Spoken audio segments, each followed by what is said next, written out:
நம்ம ஹெல்த்துக்காக, நமக்காக நான் நெறைய ஃபுட் ஹேபிட்ஸ்லாம் சேஞ்ச் பண்ணேன்னு முன்னாடியே வீடியோல சொல்லியிருந்தேன். நெறைய பொருட்கள் வந்து வெளியில ஊருக்கெல்லாம் போகும்போது ஆர்கானிக்கா எங்கேயாவது கிடச்சிதுன்னா அதெல்லாம் வாங்கிக்குவோம். அந்த மாதிரி பருப்பு, எண்ணெய் அதெல்லாம் வாங்கிக்கிறது. அது தவிர்த்து வந்து நம்ம கடையில தான் வாங்கணும் அப்படின்ற சிச்சுவேஷன்ல நெறைய பொருள் வாங்குற மாதிரி இருக்கும். அதெல்லாம் வந்து நான் எப்படி பார்த்து வாங்கிக்கிறேன் அப்படின்னா, கொஞ்சம் முன்னாடி அதாவது ஒரு 15 இயர்ஸ் முன்னாடியெல்லாம் நான் அம்மாவுக்கு வாங்க போகும்போதெல்லாம் எப்போவுமே எந்த பொருள் கேட்டாலும் மூட்டை கட்டி வச்சுருப்பாங்க. அதுலேருந்து எடுத்து நமக்கு பேக் பண்ணி தான் லூஸில் கொடுப்பாங்க.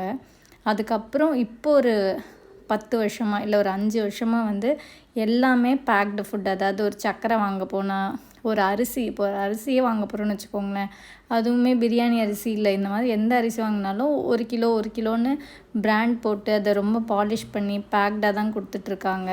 அதனால நான் இந்த பேக்டு ஃபுட் எல்லாமே அவாய்ட் பண்ணிட்டேன்.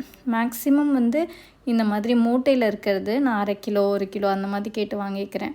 அந்த பொருளெல்லாம் நிறைய இடத்துல சுத்தம் இல்லாமல் இருக்கும். அதை நம்ம வந்து புடச்சி க்ளீன் பண்ணி சுத்தம் பண்ணிக்கலாம். ஆனால் இந்த பேக்டு ஃபுட் வந்து ஒரு பார்வைக்காக நிறைய கெமிக்கல்ஸ் எல்லாம் சேர்த்து வச்சுருக்காங்க. அதனால அது சுத்தமாக அவாய்ட் பண்ணிட்டேன்.